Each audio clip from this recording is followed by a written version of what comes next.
Bonjour à tous, bienvenue dans cette série de 10 épisodes de podcast, Les pros savent, dédiés à un sujet très important si vous souhaitez lancer un projet entrepreneurial. Vous l'avez compris, nous allons parler de la création d'entreprise.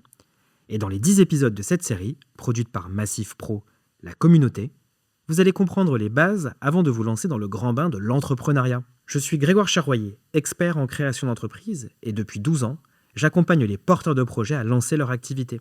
Mon objectif ? Vous faire partir du bon pied pour pérenniser votre projet.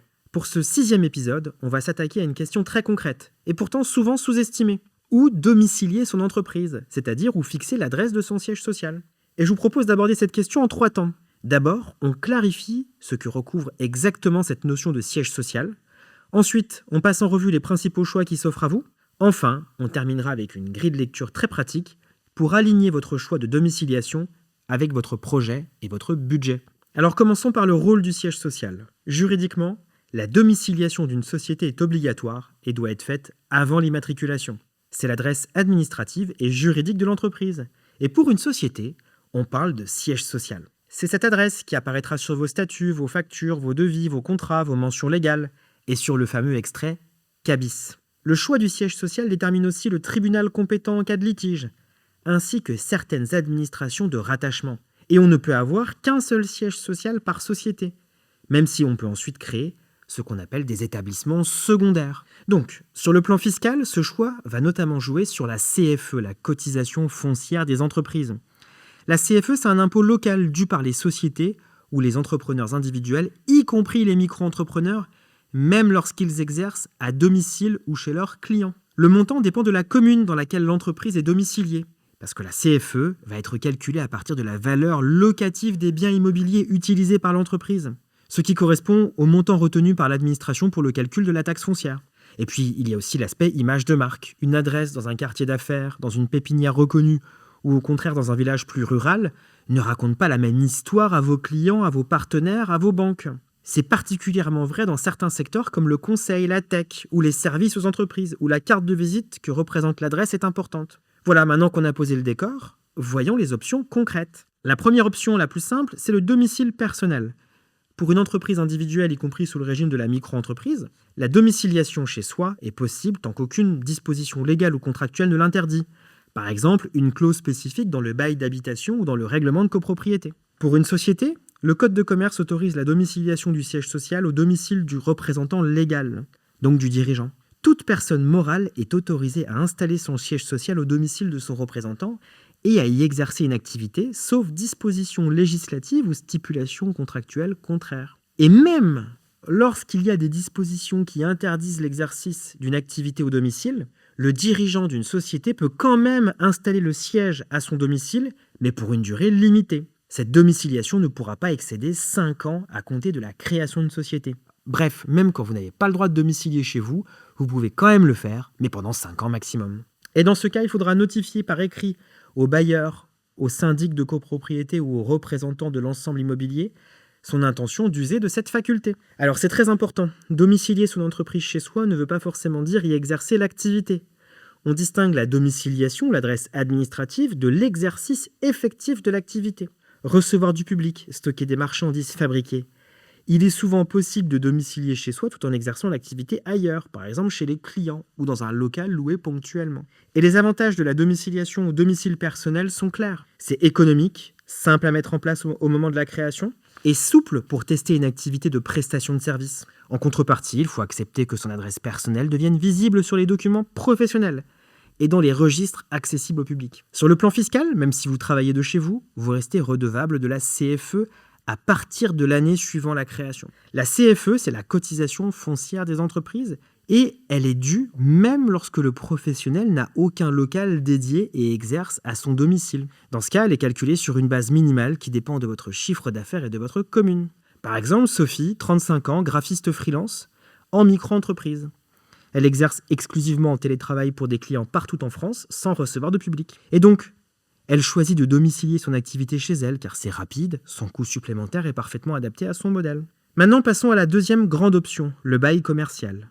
Le bail commercial est un contrat de location dans lequel est exercée une activité commerciale, artisanale ou industrielle. Et sa durée minimale est de 9 ans.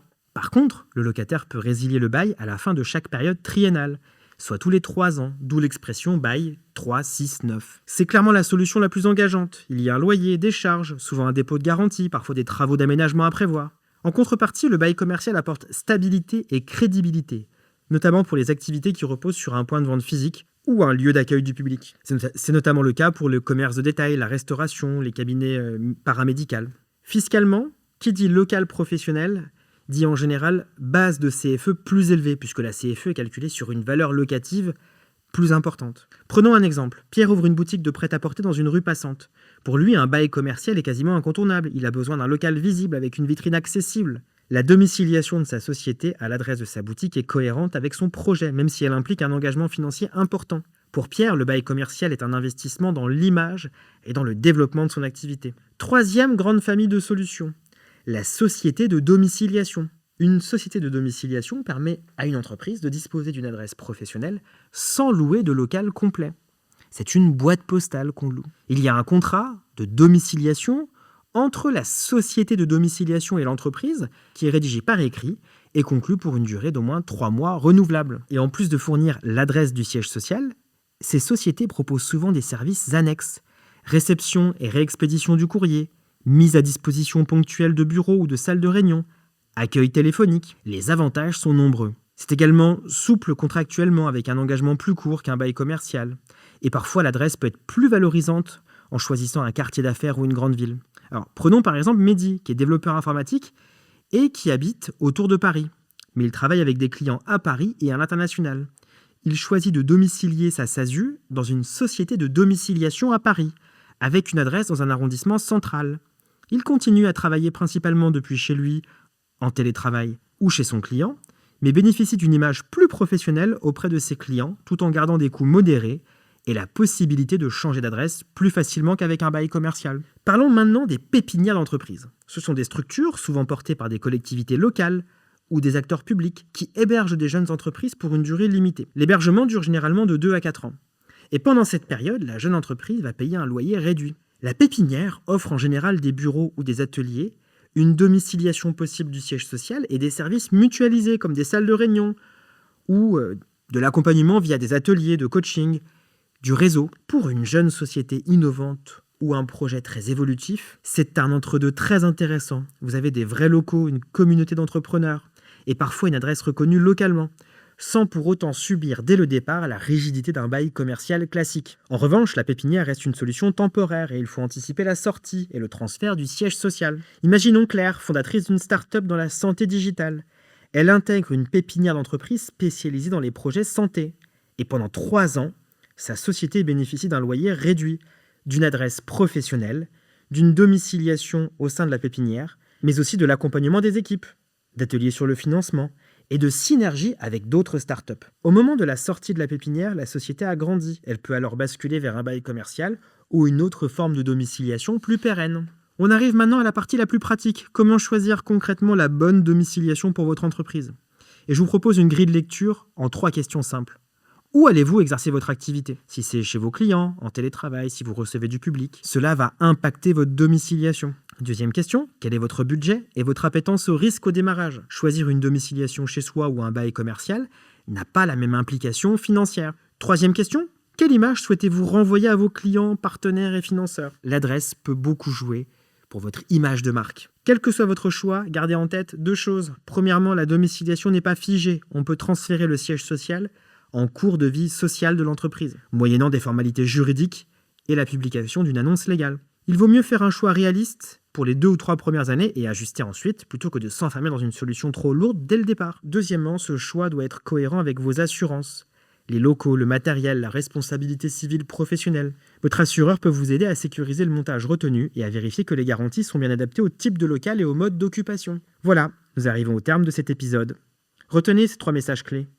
Le siège social n'est pas qu'une formalité administrative, c'est une décision qui a des impacts juridiques, fiscaux et d'image. D'ailleurs, plusieurs options s'offrent à vous. Domicile personnel, bail commercial, société de domiciliation, pépinière, avec chacune des avantages et des inconvénients. Et enfin, le bon choix est celui qui est aligné avec votre modèle d'activité et l'image que vous souhaitez donner à votre entreprise. Merci d'avoir écouté cet épisode sur la domiciliation du siège social. J'espère que cela vous aidera à faire un choix éclairé pour votre projet entrepreneurial. À très bientôt pour un prochain épisode des Pros savent, consacré à une nouvelle étape clé de la création d'entreprise.